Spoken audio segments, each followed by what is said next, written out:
Olá, eles que lutem no ar, o seu podcast que é o puro suco do entretenimento. Seja bem-vindo, seja bem-vinda. Vai deixando o like, comentando esse episódio. Se você gosta de TV, fique até o final, porque eu estou trazendo um cara que marcou gerações e ele vai se reinventando, sabe? É um cara que tá sempre fazendo coisas novas. Então já vou fazer sem mais delongas, já vou fazer o momento LinkedIn dele, porque ele é um comunicador nato. Mais do que um apresentador, jornalista, ele é um comunicador nato. 50% argentino, 50% brasileiro, corintiano, já teve passagens marcantes na MTV, Record, e é um dos pioneiros do formato videocast. Hoje eu vou perguntar se o Eles que Lutem tá no caminho certo ou não, porque ele foi um dos pioneiros. Então hoje eu pergunto o Felipe Solari que lute. Seja bem-vindo! Pô, obrigado. A plateia aqui maravilhosa forte, também, né? Obrigado pelo convite. Eu já assisti, já cruzei também com vários cortes aqui do programa. Sempre fora de contexto, tá? Mas corte bom é assim também, né? Inclusive, tire bastante cortes meus aqui de contexto também, que a gente tá aqui pra responder. Ufa, graças a Deus. Não, eu acho que assim, muito conteúdo chega pra mim porque você é um apaixonado de TV e você fala muito sobre os bastidores da TV. Eu adoro esse conteúdo. E também porque eu gosto, cara, dos BBBs da vida, de reality. Você trouxe uma aqui, maravilhoso, que é a menina lá do marido, né? Ilhados com a sogra ou Casamento à Cega? Casamento à Cega 50 a mais, não era isso? Ótimo! Maravilhoso. Elenco aí você trouxe bom. A menina aqui. Elenco bom, né? E aí ela falou de umas polêmicas. Não, Isso. ninguém me encontrou, ou eu não encontrei mais ninguém. Isso. Maravilhoso. A pessoa já Eu gosto solta disso. aqui, já não gosta de tal pessoa. Isso. Não, mas você mandou bem, porque foi uma extensão da série Netflix. Porque quem tinha que ter feito isso era a Netflix. Ah, é isso. Até pode contratar a Fique, gente. lógico, bota ali eles que lutam Flix. É isso. E aí você entrevista o elenco pós-reality. Eu Aí, acho que essa é a maior burrice da Netflix. A Não gente é? já entra no... Porque eles têm o casting na mão, Perfeito. com um contrato, com a história rendendo. Isso, e depois eles acabou o reality, eles somem. Vida que segue. E não, você tem que ter o pós-venda. Tem que ter o pós-venda Tem ali, que entendeu? render o bloco, Isso, né? E aí tem que... Então, muito legal, enfim. Eu acho que isso faz Formatos, falta, né? Conteúdo, né? A gente fala brincando, mas é verdade mesmo. Eu acho que a extensão de tudo que tá na TV, ela pode ser podcast. Então, assim, você teve uma entrevista no Fantástico, uma matéria no Fantástico. Até o Fantástico até faz meio um pouco isso. Depois você tem uma extensão, você tem uma conversa com a delegada do caso, e aí você vai aprofundar mais, você tem uma conversa de 1h30 e tal. Então, eu acho que o podcast também, ele vem para entrevistas, mas também para extensão de conteúdos, assim. Eu gosto muito. Série, pré-série, vai lançar Stranger Things. Então a gente trouxe aqui essas pessoas que conhecem. Então. Ou pós. A gente tá aqui repercutindo o que aconteceu e tal. E faz falta porque as emissoras não liberam, né? Então, assim, por exemplo, tem uma novela das 9. Não seria ótimo o elenco da novela das 9 passar em podcasts que gostam de televisão? Perfeito. Aí depois perfeito. falar, mas a novela caiu a audiência, né, Felipe? Por que será? Porque não tem, né, um trabalho, né? Ou seja, e antigamente eu acho que pela presença mais tradicional do rádio e da TV, isso era um pouco mais montadinho, né? Antigamente, sim, a pessoa ia começar a novela, eles faziam um giro de rádio, Transamérica, Jovem Pan, nanana. Mas mudou muito, né, cara? A comunicação mudou muito, se dividiu muito, e esse tipo de giro realmente não acontece mais. O que é uma pena, concordo com você, assim, faz falta. Faz mesmo. Felipe, eu comecei o episódio falando você é 50% brasileiro, 50% argentino. Eu Isso. acertei nessa conta ou é diferente? Não, é meio a meio mesmo, e o coração é meio a meio também, cara. Eu sou um apaixonado pela Argentina, um apaixonado pelo Brasil. Meu pai é argentino, minha mãe brasileira. Eu cresci muito lá em Buenos Aires, assim, até hoje vou pra lá. Tenho uma família muito grande lá. E assim, apesar de toda a rivalidade entre brasileiro e argentino, e que na época de Copa do Mundo ela se aflora muito mais, e eu já senti isso na pele, assim, eu sempre digo, assim, que o grande trunfo, a coisa mais legal disso é poder conhecer duas culturas tão legais, meu, e tão interessantes, assim, sabe? Com tudo, assim, com músicas próprias, com danças próprias, com drinks próprios, comidas próprias, sabe? Tudo isso, assim, enfim, eu acho que a gente acaba como brasileiro ficando um pouco, às vezes, isolado da América Latina, né, pela questão do idioma, essa coisa da Latinoamérica, do sangue latino e tal. Quem fala espanhol, eu acho que tem isso um pouquinho mais aceso, e nós brasileiros somos mais brasileiros mesmo, nós somos o nosso próprio continente, assim. Mas eu acho que eu torço muito para que a integração seja cada vez maior. Hoje em dia, cara, por causa do reggaeton, Eu tenho visto eu tenho visto muito brasileiro curtindo cultura latina, assim, de uma maneira muito legal. E tenho visto a cultura latina bater mais aqui no Brasil também, assim. Pelos fenômenos Bad Bunnies da vida, assim. Eu acho isso muito legal, cara. E eu torço pra que cada vez tenha mais, assim, de Tá verdade. vindo, né? O Gabriel e o Paco Amoroso, que Isso, você sempre exatamente. comenta, né? Tá Isso. vindo, assim, aos poucos tá chegando, Tá né? abrindo um pouco, assim, acho que pros dois lados, assim, tá abrindo, e isso é muito legal. A gente só tem a ganhar, assim, cara, eu acho. De verdade. E na parte do futebol também é onde eu mais sofro com essa divisão, né? É. Porque eu sou um Messi maníaco também, mas brasileiro também até o fim. Aí tem essa pergunta aqui, porque é ano de Copa, né? Ano de coisa Copa fica- tem uma paixão em comum. E aí seria muito simbólico a Copa num país do Donald Trump, onde ele fala que é só América. Ganhar um sul-americano. Já pensou se Perfeito. ganhar um sul-americano? Pô, seria, sensacional, assim. Ainda mais dependendo de qual sul-americano, né? Porque, tipo, o Messi, ele é um cara mais comportado, né? Que cumpre protocolo. Ele tem atitude, não digo que ele não tem, ele tem atitude. Mas ele é um cara mais macio de lidar, né? Então, acho que se ele, de repente, ganha a Copa e tem que pegar ali o troféu do Trump, então, acho que tudo vai correr de uma maneira muito protocolar. Agora, se quem ganha é o Equador, a Colômbia, sabe? Aí eu acho que a gente pode ter uma coisa muito quente, assim, realmente, de algum jogador, inclusive, se posicionar de alguma maneira mais forte e tal. Mas vai ser uma Copa a ser vista, realmente, com tudo que acontece, né? De questões sociais e políticas, né? Principalmente nos Estados Unidos com relação aos latinos. É pra ver, assim. Porque eu fico me perguntando, né, cara? Vai ter muito latino lá. Vai. Pra curtir a Copa num momento de alegria e de felicidade, assim, né? Enfim, aguardar pra ver. Mas olha, eu te digo, assim, eu acho que a FIFA, quando ela chega pra fazer a Copa no lugar, ela meio que... Tem uma política Tem, boa, velho. E né? até uma política de dizer assim, olha... suspendam tudo. Abaixem as armas. Isso, é um mês de Copa aqui. Depois vocês voltam, né? É. Isso fica muito claro, né? Mas, pô, se rolou a Copa no Catar, entendeu? Que é um país ali, né, complicado. Então, Mas tipo, eles fazem isso mesmo, abaixem as armas, depois o país implode naquele ódio, e aí eles vão largam embora. lá, né? É a próxima o Copa. legado, né? o legado que da eles deixam. Copa. A FIFA E é complicado. numa eventual final, Brasil e Argentina, já pensou esse roteiro, nos reservar um Brasil e Argentina? Como que vai ficar o coração de Meu, Felipe assim, Solari? eu não consigo nem pensar, assim. Porque essa hora não é só sobre mim. Tipo, é sobre meu pai e sobre minha mãe, é sobre as minhas duas famílias, é sobre muita luta, muita dor, muita nananá. Puta, eu quero ver eles felizes. Então, pra mim, cara, a minha resposta é assim, eu torço pra que não tenha esse encontro e essa final numa Copa do Mundo, cara. Porque realmente, assim, a vez que eu vi o meu pai, falando em futebol, assim, mais feliz...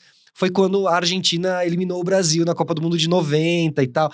Eu sei como pode ser potente o encontro entre Brasil e Argentina numa Copa do Mundo. A última vez foi lá em 90, faz 36 anos. É muito forte, acho que é forte demais, Algo sabe? me diz que esse encontro vai acontecer, Nossa, viu? cara, Porque olha... tá demorando pra isso acontecer. Sim. Eu acho que os astros estão se alinhando. Eu achei que ia acontecer com Messi e Neymar ali, mas no fim não aconteceu, né? Quer dizer, pra mim o Neymar não vai pra essa Copa, né? Você não é um dos grandes fãs do Neymar, Não, né? não sou Você mesmo. já falou que ele fez um mal pro futebol brasileiro. Pra quem não sabe, Felipe Solari é um amante de futebol, assim, Sou. corintiano, Isso. Messi maníaco. Perfeito. Mas você tem essa fala polêmica que você... Aí uma pessoa que odeia o Neymar, uma pessoa que ama o Neymar, porque eu sou Neymar Zé. Legal. E aí, conta pra mim. Cara, eu acho que o pacote, né, Neymar, assim, tudo que inclui a presença do Neymar nos times e seleções não, né, seleção que ele vai, é demais. Eu acho que atrapalha o ambiente, atrapalha o grupo, assim. Tem sim um degrau maior pra ele, pra que ele possa fazer coisas que os outros não podem e tal. E eu acho que nessa hora falta um pouco do espírito de grupo, cara. E eu acho que o bonito de ver uma seleção ganhar, ou de você ver um Messi, ou você ver um Cristiano Ronaldo da vida, eu passei a admirar esses caras a partir do momento que eu vi neles um forte sentido de grupo, uma doação. Liderança, né? Onde eu saio do meu pedestal, eles são pica das galáxias já. Isso aí tá tudo certo. O Neymar também é. Só que você não precisa ficar se colocando dessa maneira na frente dos caras que estão jogando bola com você. E é briga com o fã, e xinga o fã, e dá a mão pro cara que tá no chão, e tira a mão na hora que ele dá. Então, assim, pequenas atitudes que da maneira que eu enxergo a vida e da maneira que eu enxergo as coisas, eu não consigo, cara, gostar dele, assim. Eu já dei chances já, assim, Já sabe? tentou? Já, meu. Já deu chances para o amor? Já. Até agora, na volta dele, eu sou um cara duro com ele, mas na volta dele lá na Vila Belmiro, você lembra que ele voltou e teve a grande noite, ele se emocionou, ele abraçou, tava o Mano Brown e tal. Eu falei, meu, também, às vezes pego pesado demais com o moleque e tal. Quem sou eu, né, pra ficar falando? Falo isso no meu sofá lá, brisando comigo mesmo. Torcedor, assim, né? Tipo, e opinador também, sabe? Mas quando eu falo do Neymar é sobre opinião. Neymar também não ocupa tanto espaço na minha vida, sabe? Tipo aquele hater que fica tipo, nossa, a pessoa passa a ocupar um espaço tão... Não, eu tenho minha opinião sobre ele, não é a mais positiva possível... Mas realmente, quando eu vi ele voltando lá no Santos, eu falei, quem sabe aí a gente não vai ver uma volta linda de se ver. O cara que vai dar a volta por cima, já tá com 30. Já com 30 você dá uma amadurecida. Quando você tem 20 e poucos, eu não era maduro, eu era trouxa, sabe? Depois dos 30 que eu comecei pelas coisas que a vida foi me mostrando, eu comecei a amadurecer mais e encaixar melhor as ideias e tal. E, ele parece que não encaixou ainda, sabe? É isso que eu fico, toda hora parece que vai e não vai, assim. Então, eu tenho essa opinião, assim. Mas que ele me prove ao contrário, assim, vai ser incrível. Ótimo. Também. Chegar e ganhar uma Copa do Mundo. Se ele fizer isso, é porque ele deu uma volta por cima muito grande. Porque tudo que aponta nesse momento é difícil, né? Você difícil ele ir, né? Se você for parar pra pensar. Ronaldinho não foi com acima de 30, o Adriano não foi, exato. O Ronaldo foi, mas... 2006 foi aquela coisa, e era o Ronaldo, né? Já tinha vencido uma Copa. O Romário não foi, né? Ganhou com 28 anos, em 94. Você citou aí muitos caras que não são exemplos de atleta também, assim. Isso. Exemplos são. Claro que são exemplos de atleta. São caras icônicos e históricos. Mas eram caras que depois dos 5 começaram a largar um pouquinho mais e Vamos tal, curtir. Né? Agora, se você vira pra mim e fala, não, o Messi vai jogar com 35. Cara, a gente tá falando de um cara que se cuida mais, o Cristiano Ronaldo também e tal. Mas enfim... Muito homem casado. É a diferença do homem casado pro homem solteiro, né? Isso tipo, faz toda a diferença. Nada como uma grande mulher ao lado pra você poder caminhar adiante na vida. Eu sou totalmente... A favor do amor. A favor do amor. Você tira o chapéu pro amor? Eu estou a favor do amor 100%. Eu tiro o chapéu pro amor. Ele tira o chapéu para o amor. Eu tiro o chapéu pro amor. Muito bem. Claro, cara. Chica, já ia fazer um chica. Não, tem que acreditar no amor plenamente. Você tem que ter a sorte de... encontrar uma pessoa bacana pra estar ao lado, assim. Essa é a grande difícil, questão. Né, isso. Porque existe a frase que não sobra nada pro Betinha, né? Existe Betinha? O Betinha é aquela pessoa... Sabe o rapaz que ficou na trilha? Ali, ficou na trilha. Isso, o pinguim sozinho lá, tal. O pinguim Betinha. Isso, maravilhoso. É por aí. Mas é isso, não sobra nada... Não, acho que eu só acredito muito. Sou um homem apaixonado, inclusive. Ótimo. Falando em paixão, eu quero que você conte da paixão argentina e a diferença da idolatria do Maradona pro Messi. A gente tá nas origens falando de futebol, daqui a pouco a gente vai pra televisão, mas qual que é a diferença, assim, pra um argentino? Porque eu fui pra Argentina e vi que Quando eu fui pra Argentina, a minha percepção foi, a gente não gosta de futebol.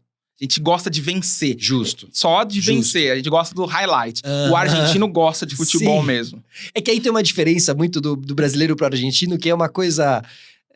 rasa, né? Mas também explica muito, assim, que o argentino é tango e o brasileiro é samba.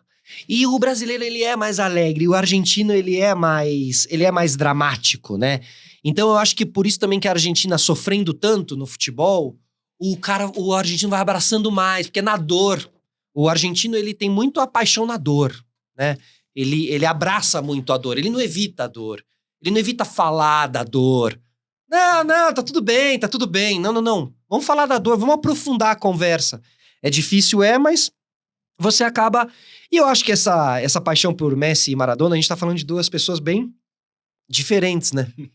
Duas personalidades bem diferentes, mas o mais louco é que, ao mesmo tempo, são dois baixinhos, canhotos, e números 10 da Argentina, campeões mundial. Então, eles têm uma semelhança. Ao mesmo tempo, um era rock and roll, né? E o outro gospel, música gospel, né? Que é o Messi. Cara, o Maradona, ele acho que você precisa se realmente pisar lá, né? Não na Argentina, mas pisar nessa idolatria das pessoas pelo Maradona pra entender. Me chateia muito quando resumem o Maradona tipo, ao cheirador lá, sabe? Isso. Tipo, essa parada.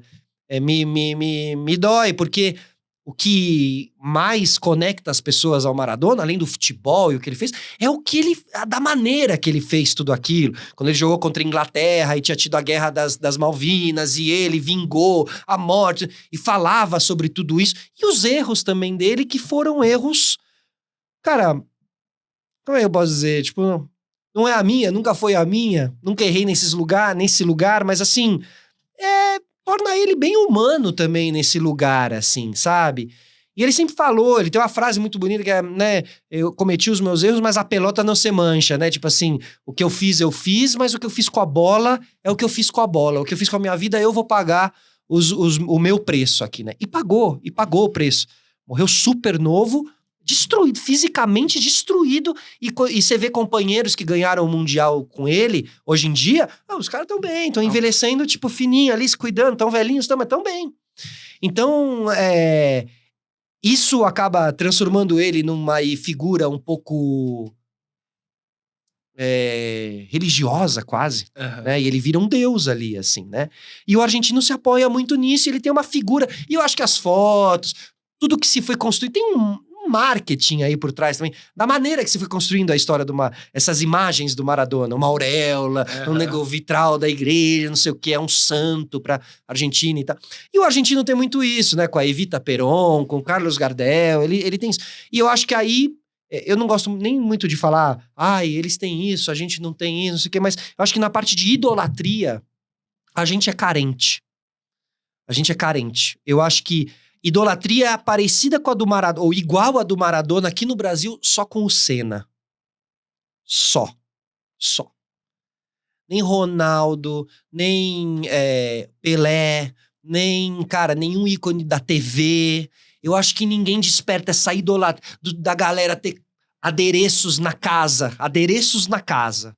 Você tem uma bandeira, um capacete, ou um carro e carrinho. É muito parecido com a coisa do Maradona. A galera tem coisas do Maradona em casa. Eu também tenho. Estatueta, tem não sei o que. As pessoas têm esse item, essa idolatria. Infelizmente, porque eu acho que a gente teve bons caras, mas eu acho que a gente não despertou essa paixão. E no futebol é louco, porque eu acho que no fim das contas a gente não tem nenhum cara que desperta isso, meu. Sabe? Que o torcedor brasileiro mata e morre por. Eu acho que o Ronaldo talvez seja, o Ronaldinho também.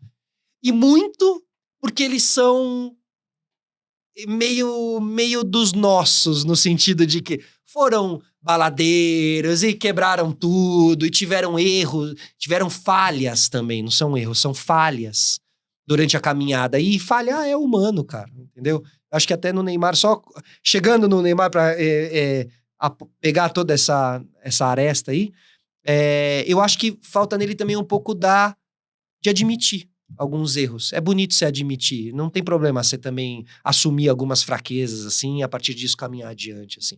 Acho que você constrói uma história até mais legal, mais bonita, mais sólida, inclusive, assim, se você tem erros no meio da tua jornada também. Ronaldo é mais esse cara que assume, que, não aguento mais jogar bola, meu corpo não consegue, Perfeito. Tipo, parei. Ele ficou meio gordo, e gosta da birita, e não sei o quê. Tá tudo certo. Ele conecta bastante, assim, o Ronaldo. E a história de superação também do joelho e tal, uma coisa muito de atleta... pode falar palavrão? Por favor. Mas enfim, atleta fodão, assim, tipo, Kobe Bryant, esses caras que a gente admira, esses atletas... o cara acordava 5h30, ia pra... Meu, o Ronaldo fez tudo isso, assim, pra recuperar aquele joelho e ganhar uma Copa do Mundo, assim.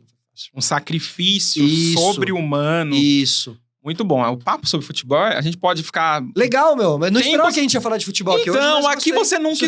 Nem eu esperava. Surpreendeu. Eles que lutem. Eles que lutem. É isso.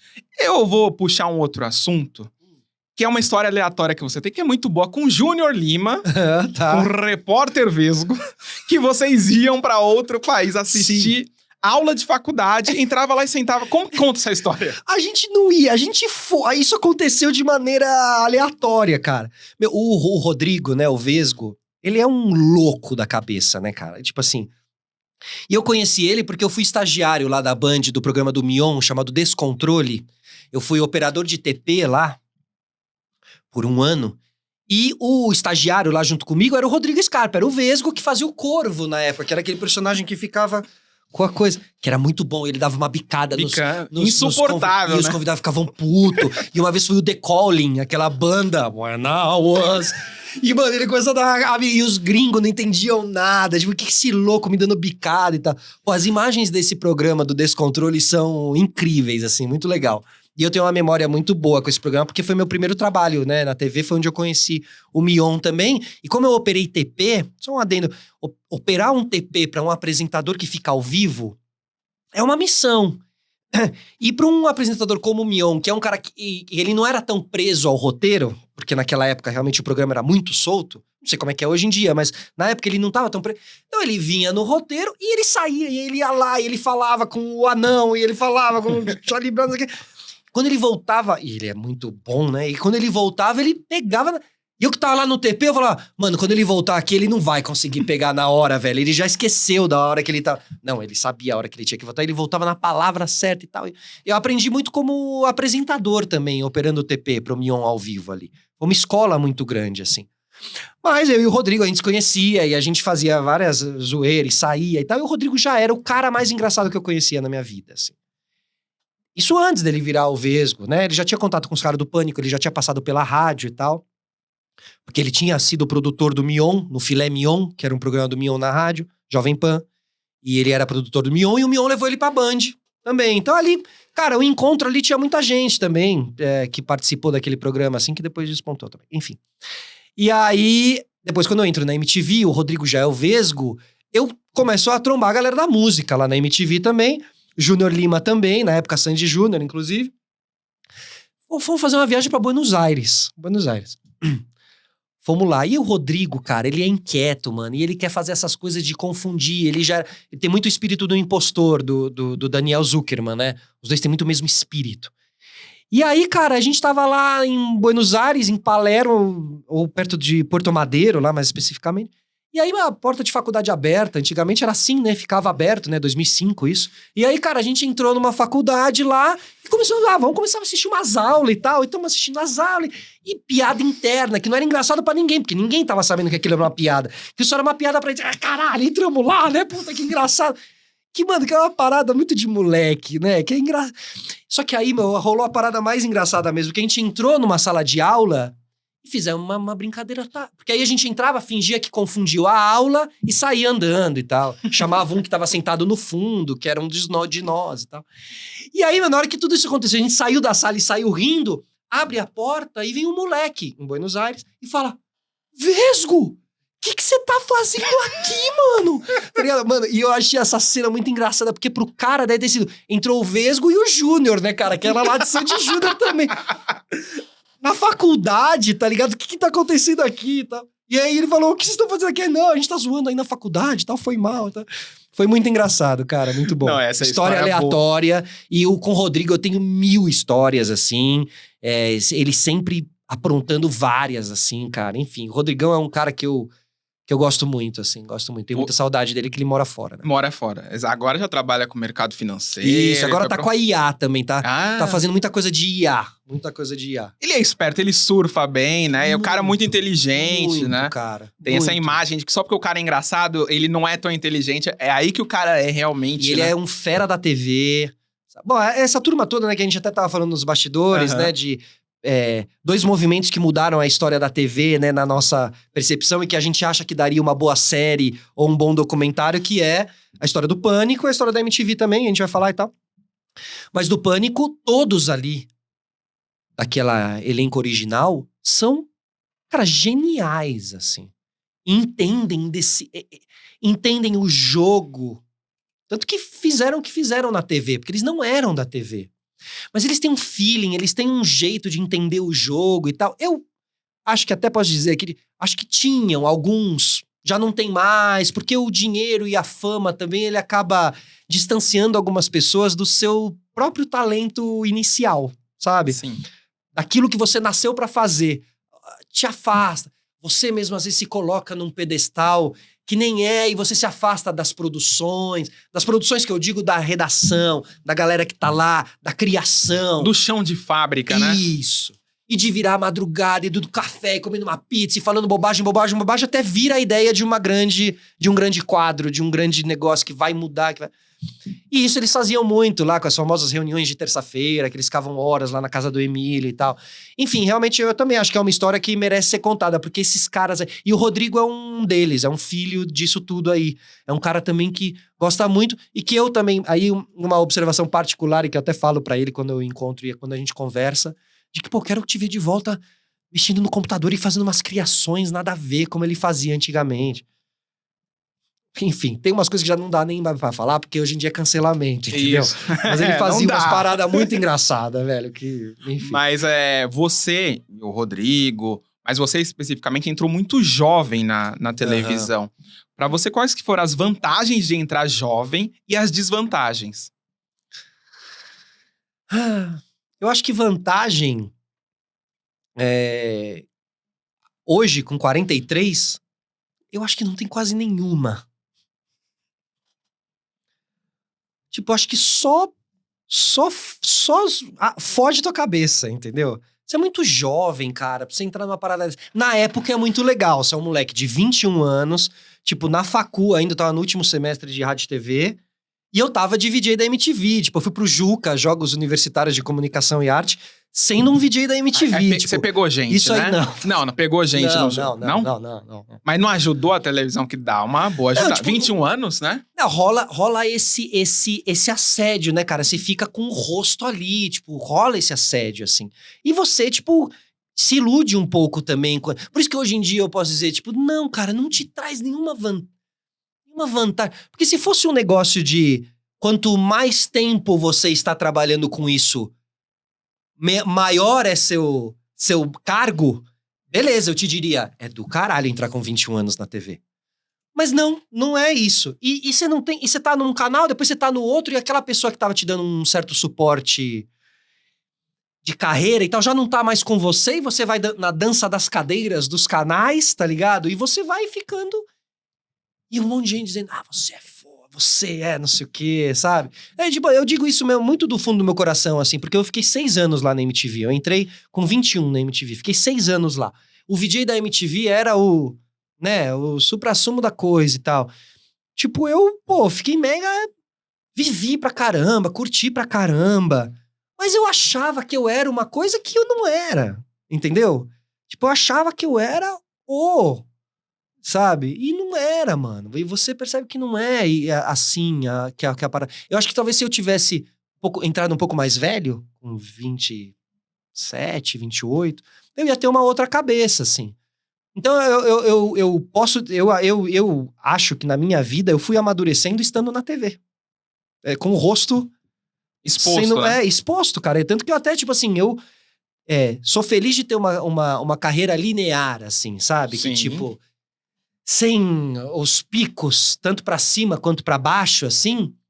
Porque se já foi difícil, sabe? Lidar com tudo isso, tendo a minha carreira linear, assim, sabe? Mas você é jogado aos leões, assim. Você é jogado aos leões. Eu peguei uma geração de TV forte no sentido de...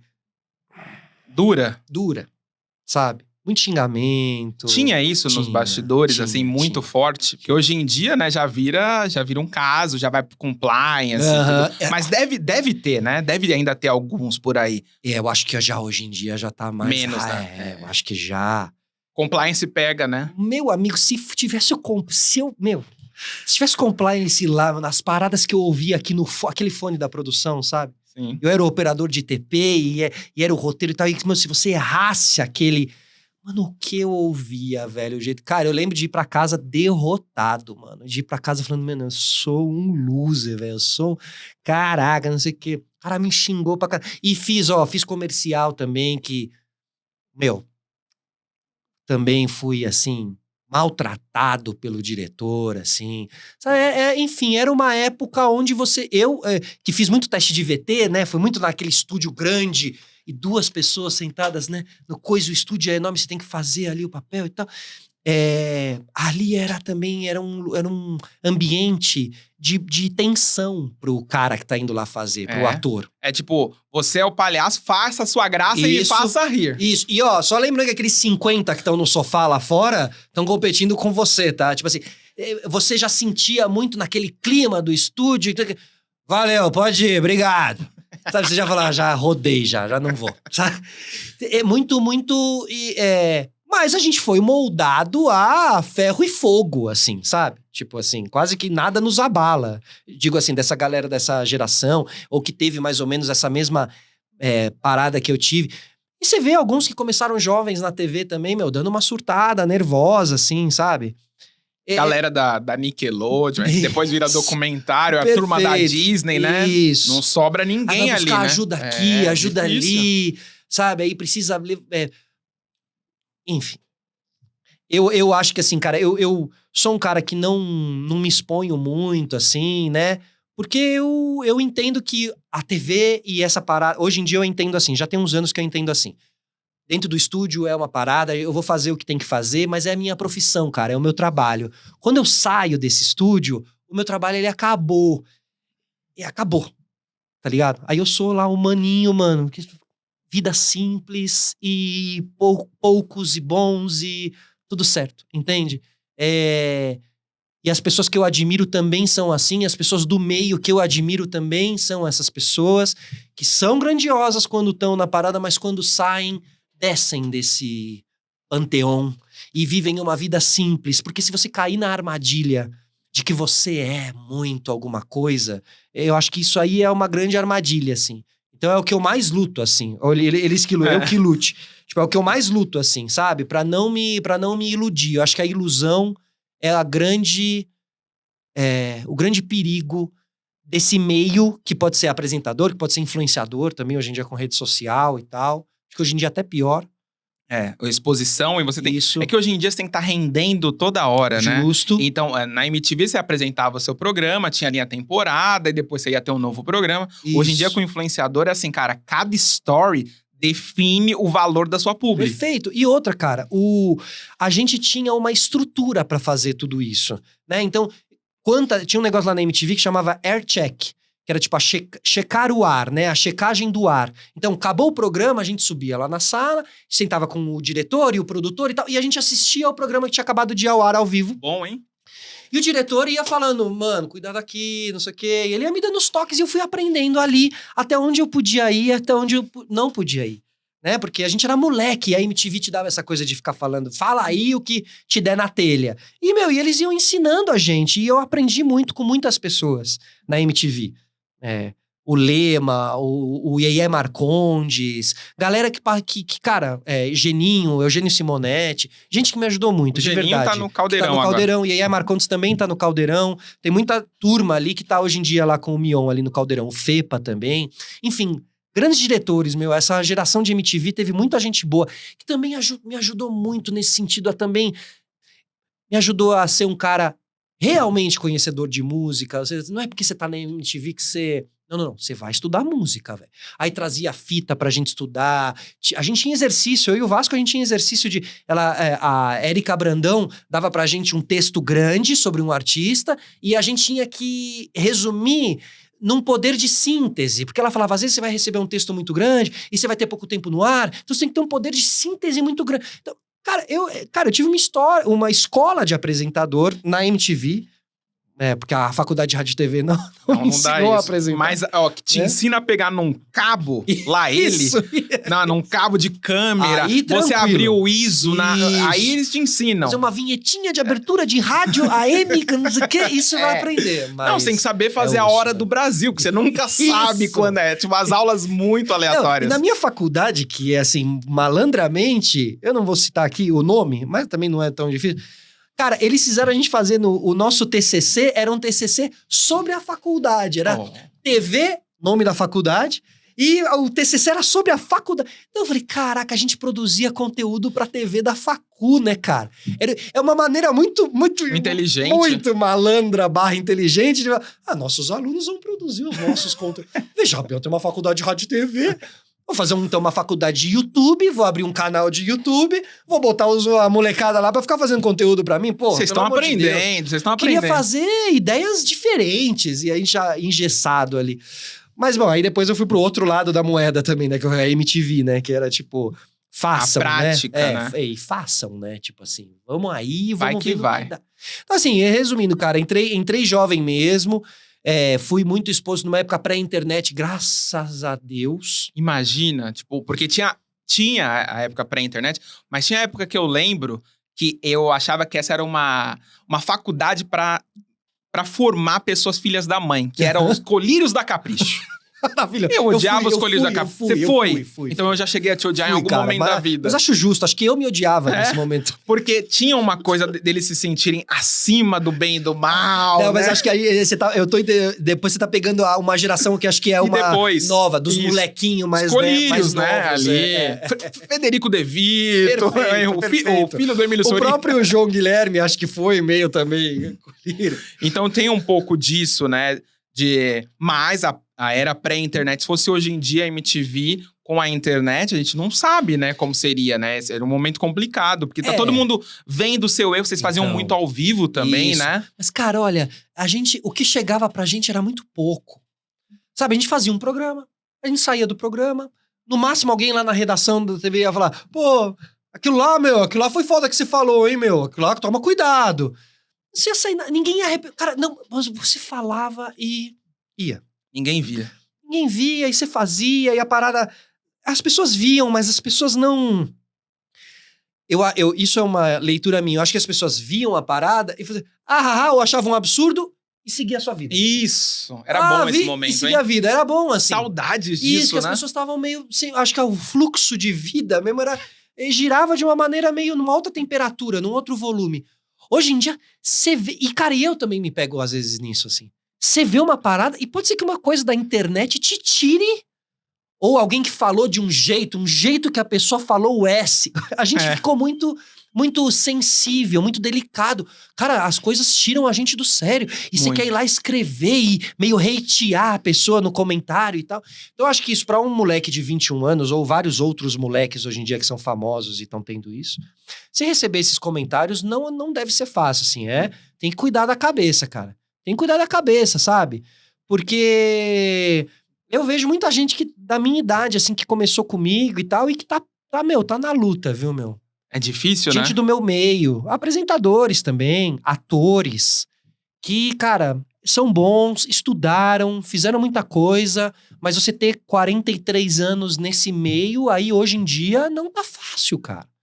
E eu me considero um cara que eu me renovo bastante, Sim. porque eu sou muito ligado em tecnologia.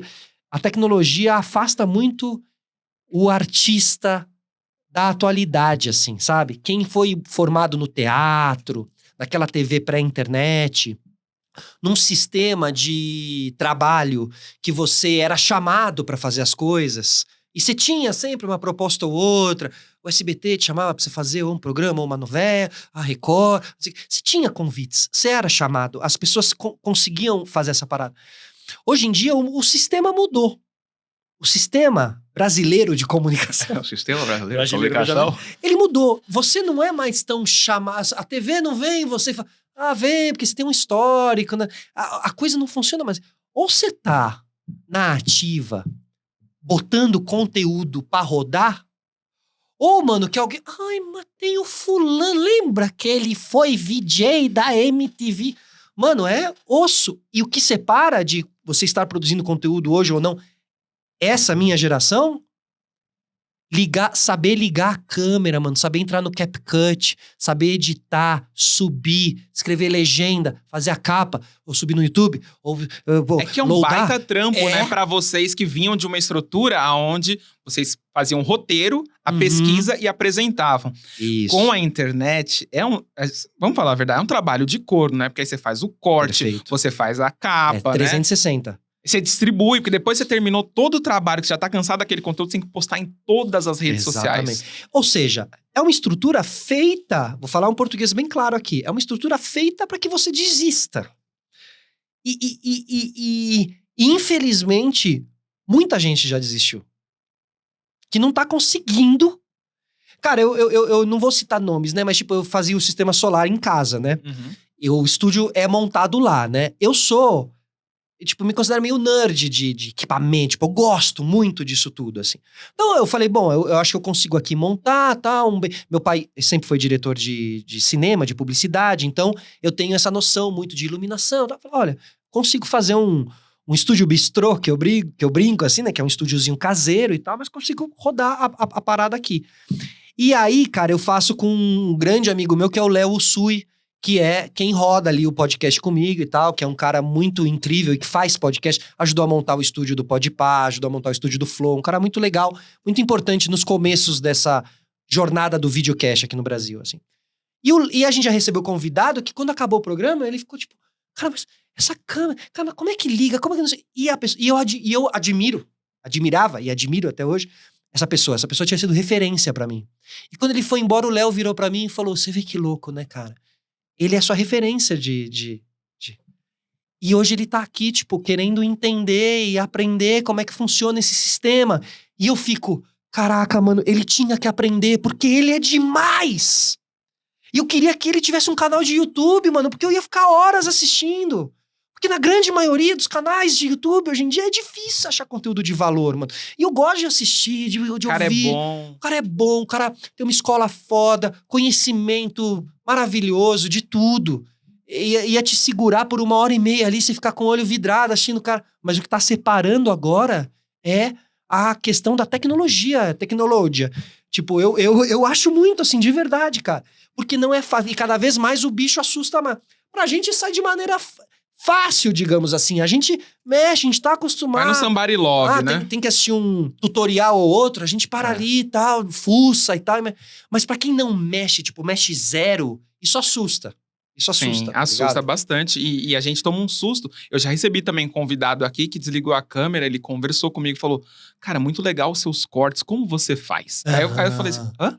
Tipo, um cara que realmente admirava muito, é um cara que segura, que eu cresci assistindo. Eu falei, aí eu dei uns toques pra ele, falei, nossa, muito obrigado, mandou áudio no WhatsApp. Falei, cara... Você vê, né? Eu tô sendo alguém que tô ensinando esse cara que eu cresci assistindo, isso é muito louco. Perfeito, mas é que é muito louco, porque a gente entrevista caras que a gente cresceu assistindo, né? A gente tem muito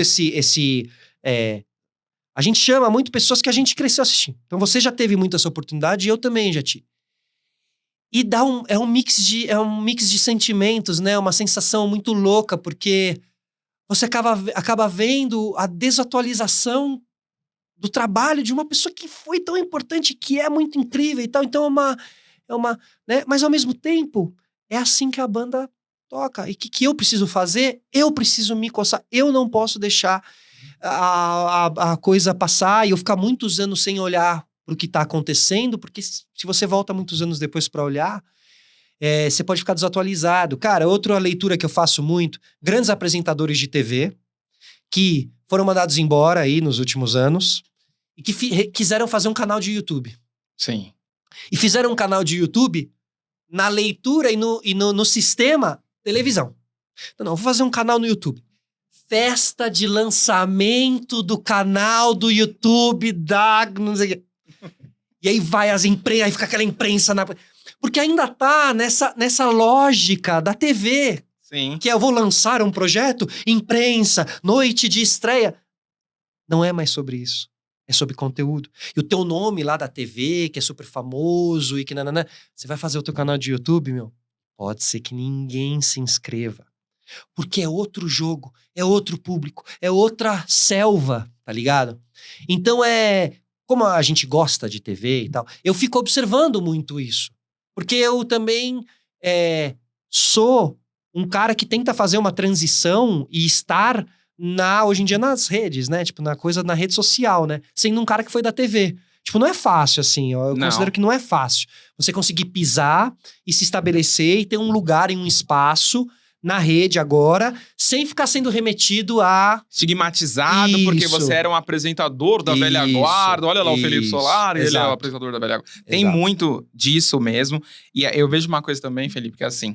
Antigamente, você estava acostumado com a plateia que só aplaudia. A plateia da internet é uma plateia que vem te dar um soco na cara. Pode crer, né? Então, também as pessoas se intimidam, porque é intimidador no início, você tem que batalhar. Verdade.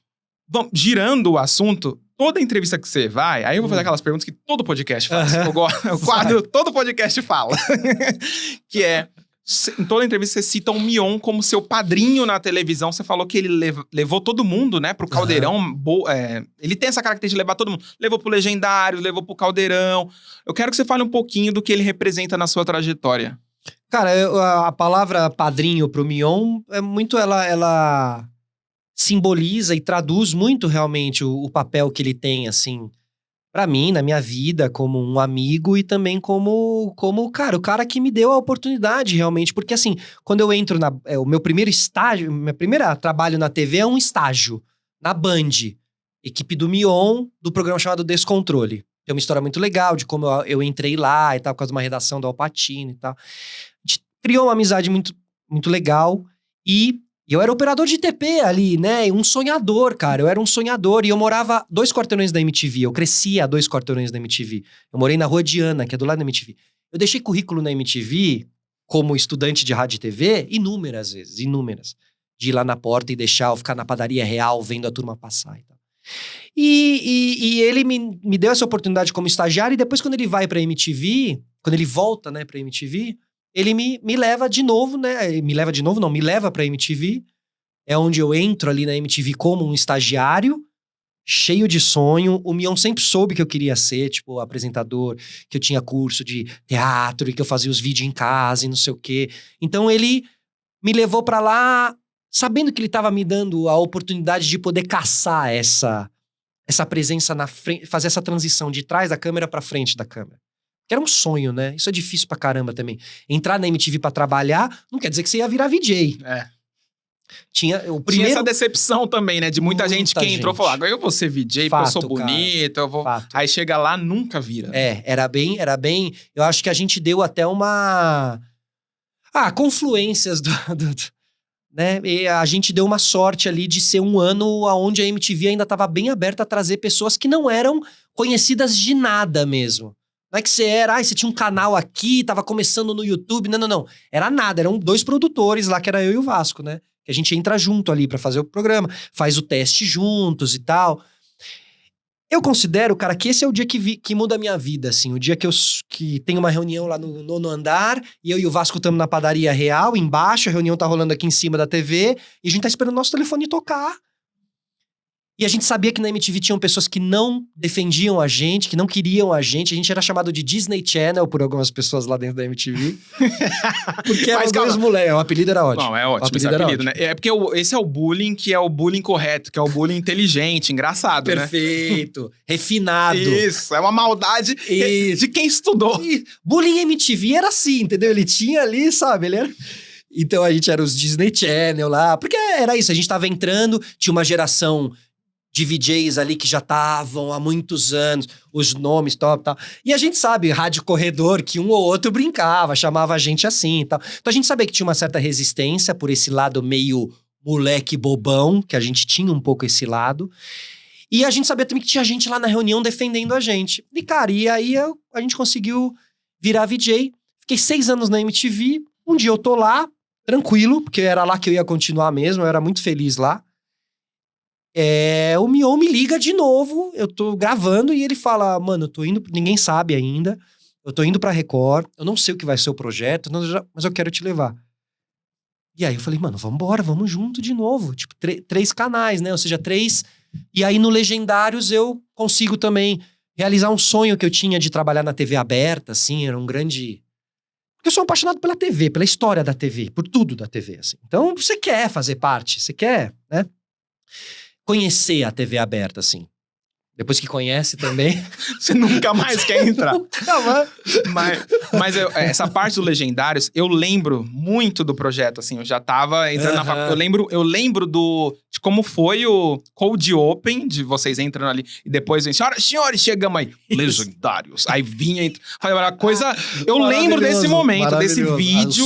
O trilha do Chorão. E eu falava, cara, esse programa vai mudar a televisão, né? que não sei o quê. E aí você vinha com uma pauta de sustentabilidade. Ninguém falava tanto de sustentabilidade. A não ser a Nanda Apple na Rede Globo. Era a única... Aí você Aquilo lá foi um risco. Cara, risco. e foi muito doido. E hoje Foi. em dia, tudo que... Tem até programa de sustentabilidade na Globo. Não, a gente acha que aquele programa, aquele quadro, ele era muito bom. Assim, eu acho que eu fiz matérias muito legais lá. Mas ele talvez não fosse pro Legendários. Ele era mais pra talvez um Domingo Espetacular. Lá, sabe esses programas que mostram um repórter que vai pra mata e mostra as coisas e tal. Eu acho que talvez ele teria dado mais match nesse lugar. Mas, cara, só pra concluir aqui, né, sobre o Papito, assim, ele é um cara que tem uma importância muito grande na minha vida, assim. Eu sou muito grato a tudo que ele fez, assim, da maneira que ele fez, da maneira que ele sempre me abraçou, que ele sempre me defendeu também nas reuniões por aí, assim.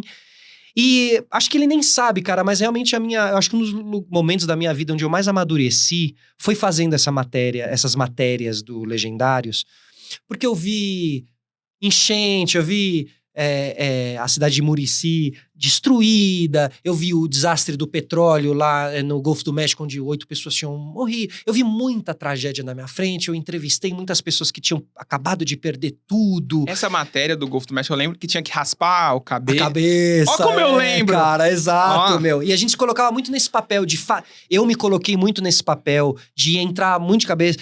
Aí eu raspei o cabelo pra doar o cabelo pra uma proteção, pro petróleo não ir pra praia, que eles faziam com cabelo humano, babá. Então, assim, eu acredito que essas viagens todas me trouxeram um lado que eu, como garoto criado a leite e pera aqui, sabe, nas perdizes, meu, eu não tinha muito uma noção do que é o Brasil de verdade, das dificuldades reais do Brasil, das distâncias que o Brasil tem, distância física mesmo, eu tô falando de quilômetros e quilômetros e quilômetros. Eu fiz tribo indígena lá, tribo em Garicó, no pé do Monte Roraima lá, que foram 3 dias pra conseguir chegar. Foi monomotor, caminhada e caiaque com os índios ali, tipo, pagando grana pra FUNAI, pra gente poder entrar naquele território, porque era um território inóspito.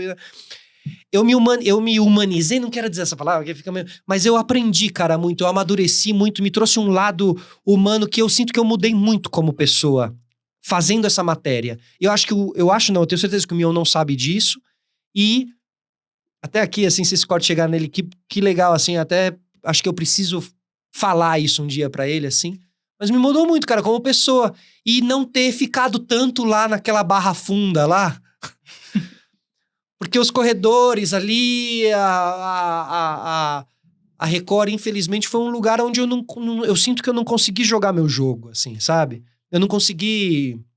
Bem um jogador mesmo, quando vai num time e não consegue mostrar o seu jogo, a sua qualidade com a bola no pé.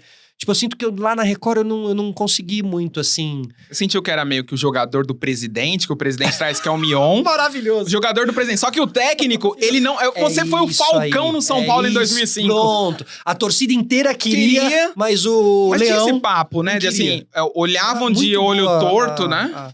Olhavam a gente, o elenco, né, da MTV que chegou lá. Protegidos? Protegido, a galera chegou de bermuda, de havaianas, fazendo barulho, quebrando tudo. É óbvio que a gente seria... Eu tive uma situação chata com, tipo, um cara da equipe, assim...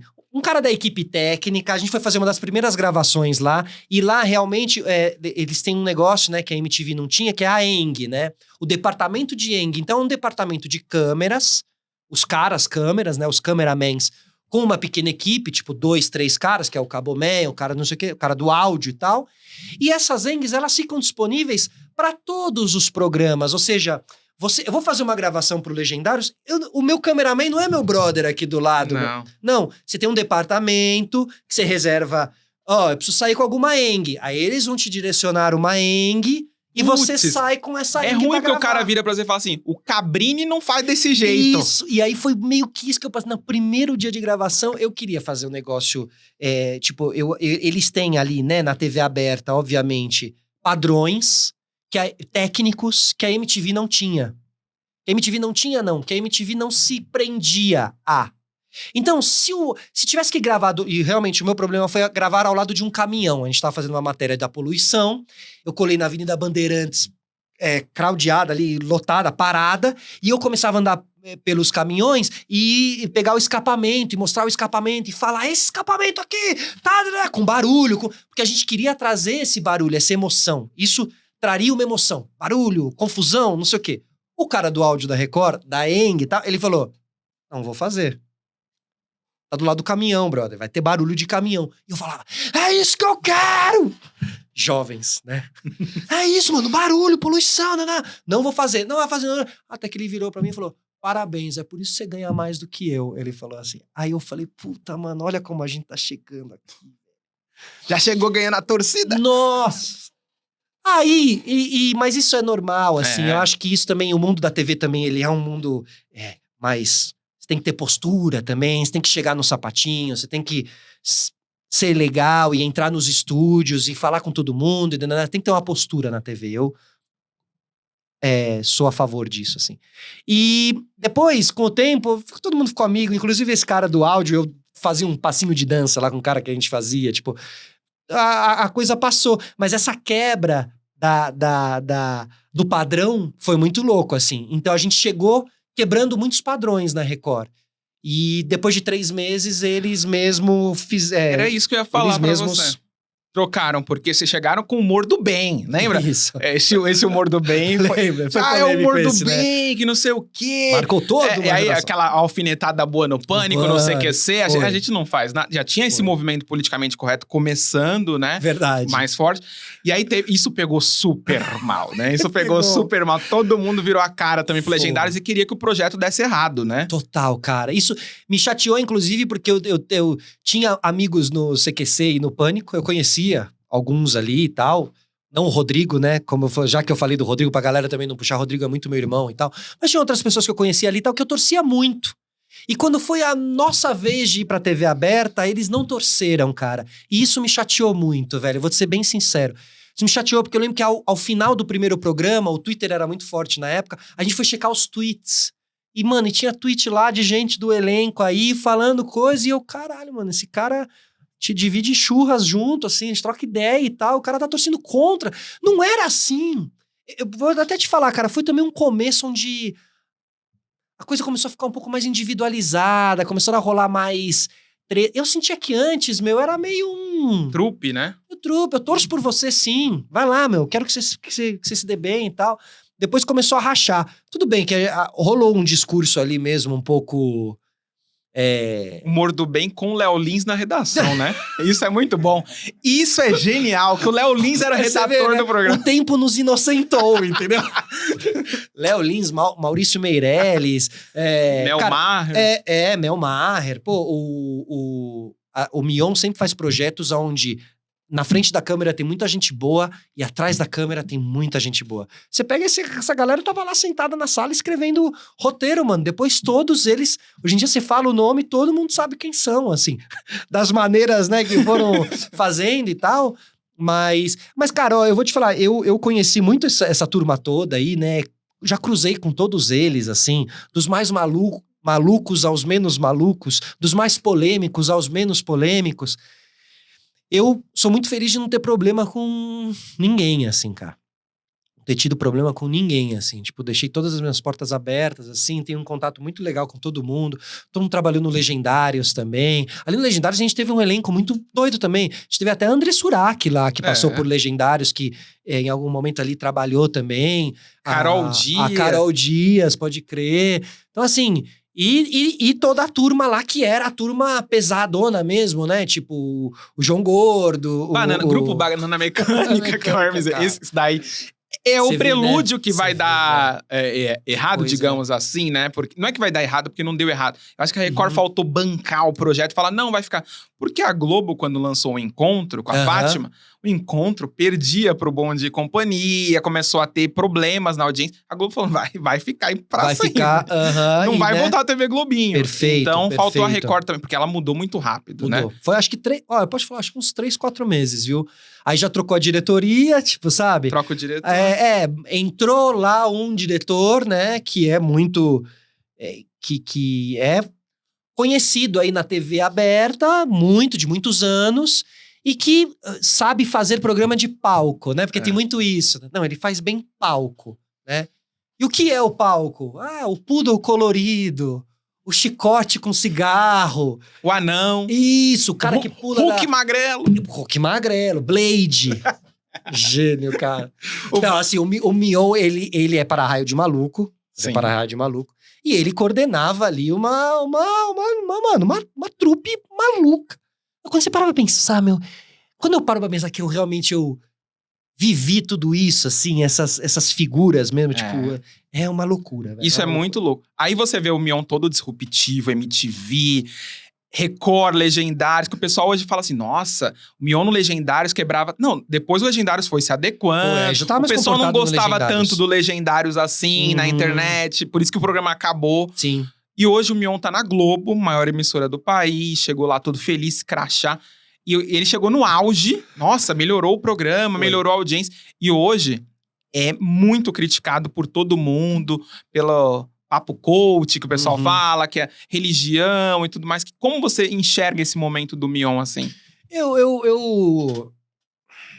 Tipo, né? Tipo, eu sou um amigo muito fiel, sabe?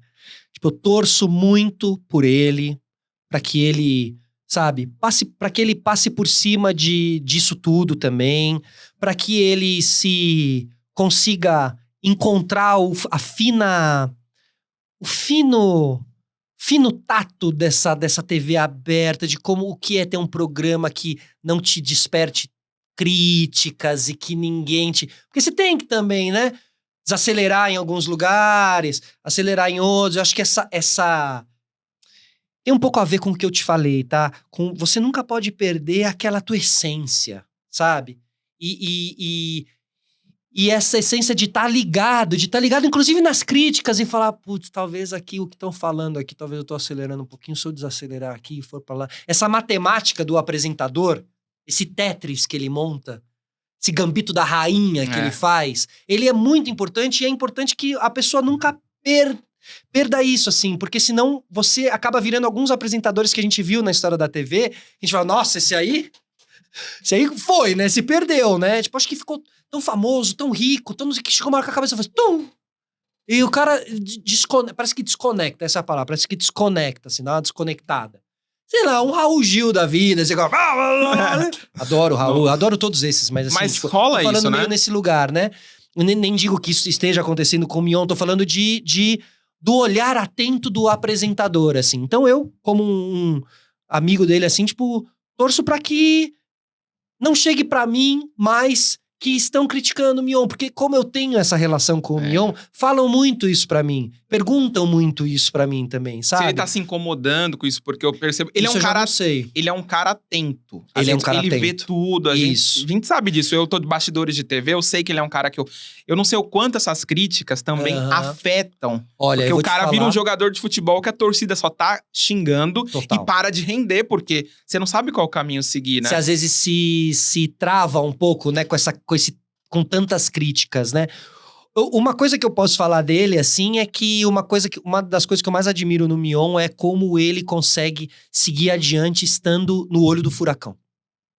Isso é sensacional, assim. A naturalidade que ele age quando o nome dele tá ali no furacão e ele simplesmente segue o jogo dele e segue fazendo o que ele tem que fazer, porque ele é um cara bem determinado e metódico, né, em tudo que ele faz, né? Até, tipo, sei lá, na academia, assim, tipo, sabe? Em tudo que ele se propõe a fazer, ele é muito dedicado e metódico. Gravou assim, um comercial com o maior ídolo dele, né? Então, exatamente. Eu acho também, né, uma coisa que eu só queria também que as pessoas entendessem é que, assim, todo apresentador da Globo grande é criticado.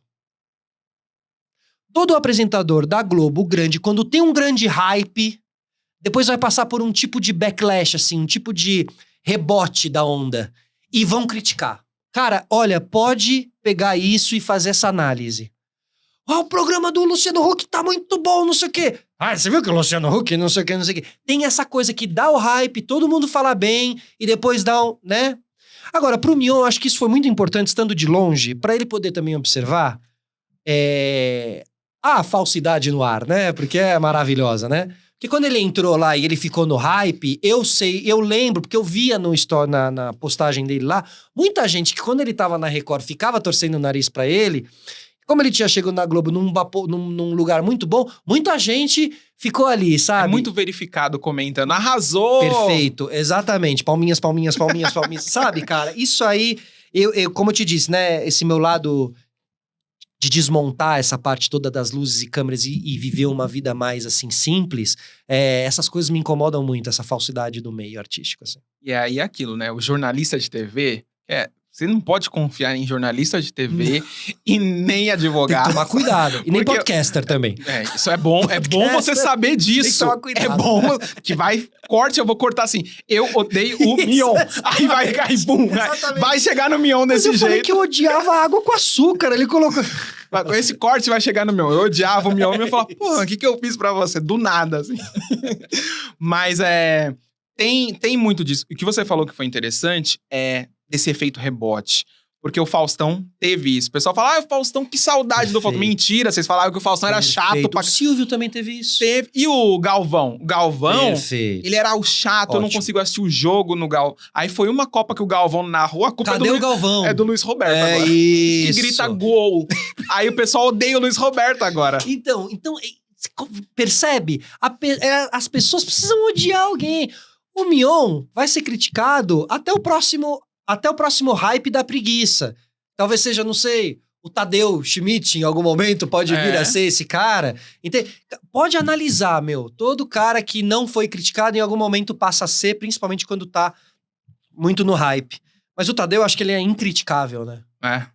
Eu acho que ele tem um jeitão dona de casa que você não consegue criticar. Ele é meio Celso Portiolli da Globo, cara. Botam em tudo também, né? Não é? Ele tem esse jeito... Ele sabe chegar, né? Ele sabe chegar. Perfeito, ele sabe chegar. E ele não sobe em nenhum tipo de... Inclusive o Celso também. Acho que eles ainda mantêm uma postura muito agradável de conversar, sabe? Não ficou... Tá ali, Não perdeu o conversando, jeitão com as e pessoas. não perdeu uma... Eu acho que esse é um ponto forte, não perder o jeito com as pessoas. Aí você sai do Legendários, aquela história que já contou os 787 Isso. podcasts, e se reinventa com um sistema solar e videocast. Você foi um dos pioneiros. Isso. Aí eu te pergunto, dá uma raiva quando você vê o pessoal do Flow e do Podpah ganhando muito dinheiro? Você fala, mas quem pensou nisso fui eu. Cara, não, assim, tipo, não é... Acho que não é nenhuma um tipo, né, de pensamento saudável pra uma pessoa ter, porque você pode ficar muito frustrado a partir disso.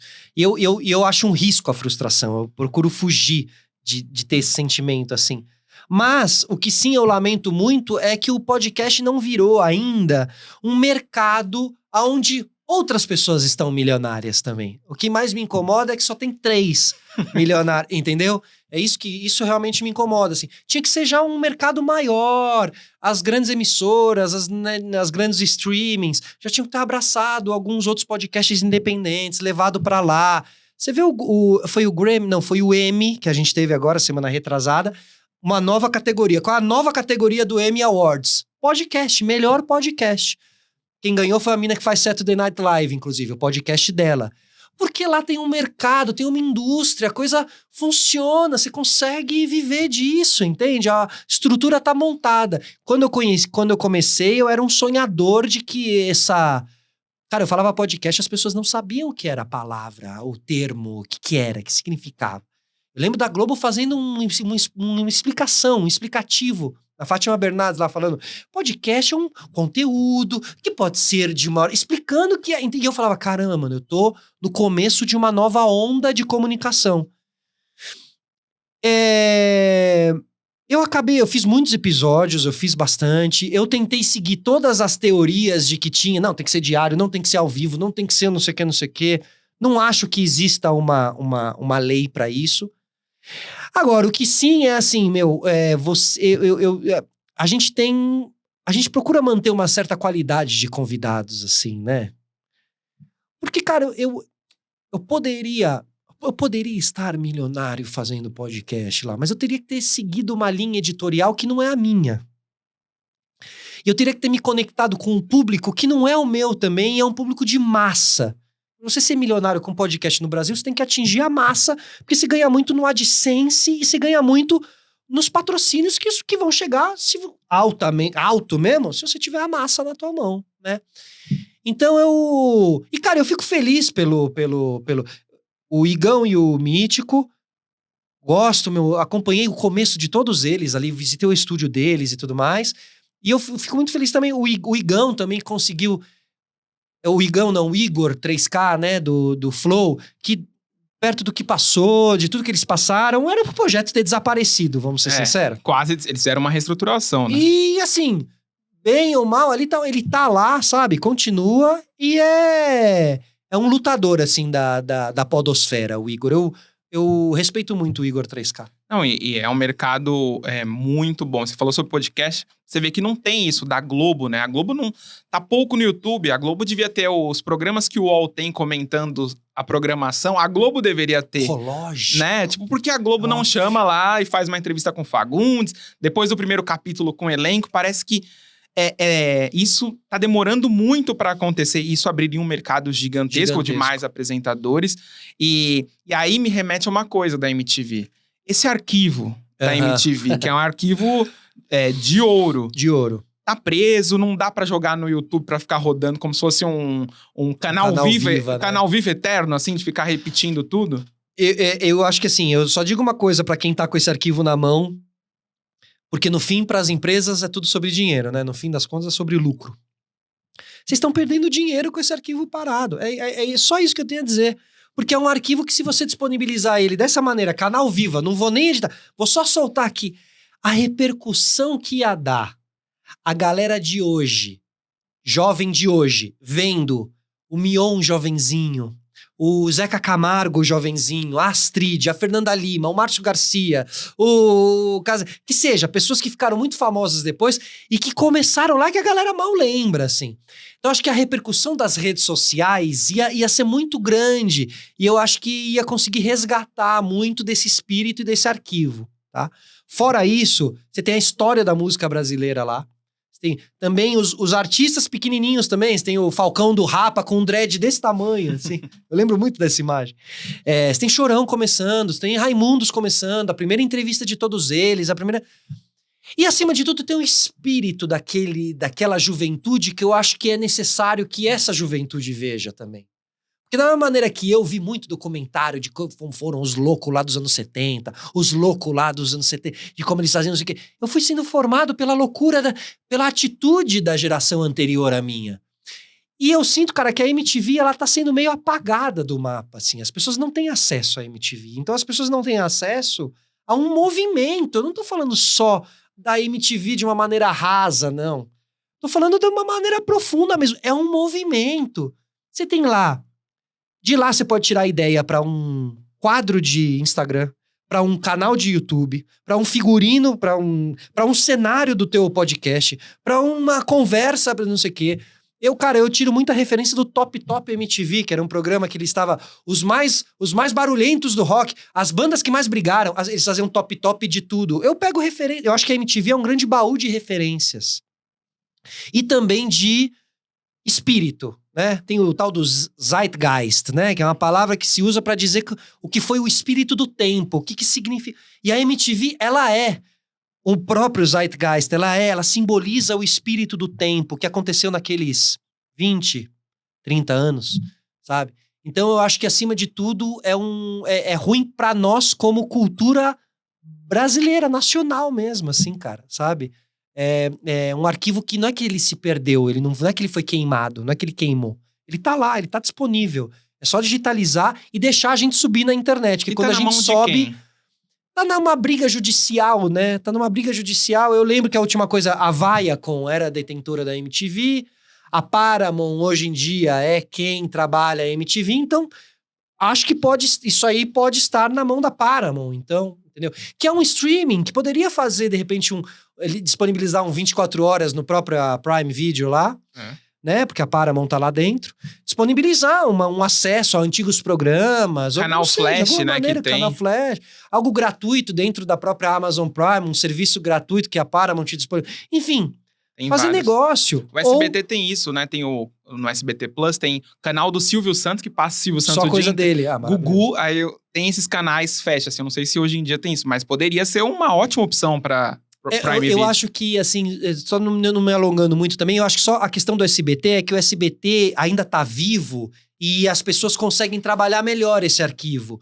O problema da MTV é que acho que ela se desmembrou um pouco e esse arquivo tá um pouco perdido. Ele não tá na mão de alguém efetivamente. Sabe? Então, é uma questão... A parte judicial tá prejudicando realmente o acesso a isso. Né? E como a gente disse aí nos bastidores, um bom documentário sobre a MTV também, acho que merece aí em breve, né? Em algum momento, né? O pior que pode acontecer é eles liberarem as 48 temporadas de Férias com Ex seguidas, né? Cara, então é isso, né, cara? Essa MTV que veio depois da MTV... Estragou tudo. Nossa, eu sou muito contra. Mas aí é isso, eu falo e tô lá assistindo o Casamento às Cegas. Acontece. E saideira, pra encerrar, qual é o projeto que aparecesse na sua frente e falar, eu topo voltar pra TV? Cara, o meu é o Altas Horas. Tipo assim, eu tô tipo assim, já que você me perguntou, eu tô te respondendo. Claro. Mas não, um programa que eu acho que ele tem tudo que eu gostaria de ter num programa, ou tudo que eu acho de bacana num programa, né? Você tem música, você tem bons encontros, você tem uma boa conversa, você tem plateia, você tem juventude sendo, né? Você pode levar boas ideias e tal. Acho que o programa hoje em dia fica num sério, ele já não tem mais um... Agora, o que o Serginho também, o que esse cara já fez. É uma das minhas maiores referências na comunicação, o Serginho. Não só na frente das câmeras, mas atrás das câmeras também. O Serginho é esse cara que vive uma vida, né? Você já viu o Serginho? Pacata. Já ouviu alguma bobagem do Serginho, alguma polêmica e tal? Um cara que vive uma vida muito pacata fazendo um programa maioral. É um programa maioral. E ele é um programa que lembra muito o Top of the Pops, que é um programa britânico muito famoso que ficava girando a câmera e ela ia do Oasis, que acabou se apresentar pro Strokes, eram 3 palcos separados com umas puta banda e tal, e o programa musical riquíssimo em termos de musicalidade esse programa. O Altas Horas tem um pouco desse espírito, mas eu acho que ele não tem uma porrada muito forte, porque acho que as pessoas, não sei, talvez seja um programa que tá ali fazendo uma coisa mais, vamos aqui no certo e vamos que isso aqui tá dando certo e tal. Mas só a última coisa, eu gosto de programas não apelativos, então essa é a minha resposta verdadeira pra você, assim. Que programa eu pegaria hoje em dia? Cara, um que não apele, um que entregue alguma coisa de legal realmente pro público, entendeu? Esse tipo de programa é o tipo de programa que eu busco, assim, um programa que quando eu saia da TV, eu pegue o meu carro pra voltar pra casa e o meu coração esteja em paz. Você, num programa que não seja apelativo, então em breve... Felipe Solari no Fofocalizando. Isso, teremos Felipe Solari. Não, cara, eu assim... A gente assiste, né? Mas assiste. Você só não quer ter essa carga mental pra você. Isso, cara. E eu não quero também cumprir esse papel, entendeu? De fazer isso. Então, assim... E eu acho que a gente tem muitos caminhos hoje em dia, mas... nas redes sociais é onde eu tô apostando bastante. Hoje em dia também falando bastante de música. Sim, os conteúdos bons, Isso. muito bons. Vi do Bad Bunny ali, Isso. Apple Music. Tô me esforçando muito nisso, tô me dedicando muito nisso pra voltar a pisar bastante em música também, que é algo que eu tenho uma história aí, tenho bastante conhecimento por estar vendo e ouvindo há muitos anos tudo isso. Meu, maravilha. Tem papo aqui pra gente ficar o dia inteiro. Né? Só que eu tenho que liberar o João, que sextou, né? Sexta-feira também, né, não gente? dá, Pelo né? amor de Deus. Não dá. Chega esses convidados aqui nessa... Já era. Mas brigadão. Não, mas não vai embora ainda. Já foi. A gente fica aqui. Fica aqui? Fica aqui, sem mantém. problema? Tá bom, beleza. Mas muito obrigado. Quero dizer que Obrigado, Gabi. isso materializa, eu falei isso pro André Vasco, eu na faculdade assistia vocês e falava, quero entrar na MTV, olha o que aconteceu. Olha o que aconteceu, sabe? Assim, você olha... Não, e você tem, né, essa pegada aqui, Color Bar. Color Bar é isso, MTV. Total. E aquela coisa, desliga o livro e vai assistir um podcast, entendeu? Boa. Alguma coisa nesse sentido, mas muito bom você estar aqui materializado, viu? Obrigado mesmo, que bom fazer esse papo. Eu sabia que ia ser um papo que você ia cavar boas coisas aqui, assim, coisas interessantes. Então, muito legal, muito obrigado também. Deixa seu arroba pra galera seguir do Eles, porque o pessoal é muito engajado. Não, eu tô contando muita historinha de música, então se você quiser saber ali, uma MTV em 1 minuto ali, bem breve ali, cola lá, porque cada vez mais a gente tá montando uma programação dentro do @Felipe Solari, tudo junto. E no YouTube tem o Sistema Solari, que é o podcast, mais de 170 entrevistas lá. A gente tá parado há um tempo, eu vou retomar agora, mas já sem convidados, eu vou fazer uma coisa mais musical mesmo lá no canal. Então o Sistema Solar volta aí em breve. Em breve teremos no Sistema novidades. Solar Sessions aí. Muito bom. Muito obrigado, Obrigado, Felipe. tá? É isso. Para seguir o Eles Que Lutem, @elesquelutem.pod. Deixa o like, se inscreva no canal. Faça aquela coisa toda. Já cansei de pedir. Até brega ficar pedindo toda hora. Não é. Então vocês já sabem o que fazer. Estamos no Spotify em vídeo. Pode assistir o Eles Que Lutem dirigindo, Vídeo, olha. na reunião do trabalho, que tá no Meet, tá chato, a reunião do trabalho. você Lavando já... a louça, na esteira da academia. Ótimo, é o Eles Que Lutem, é o podcast certo pra isso. Pra me seguir no meu pessoal, @BLZGabs, beleza Gabs. Lembrando, Felipe, que eu só pergunto. E Eles Que Lutem. Até semana que vem, pessoal. Valeu! Tchau!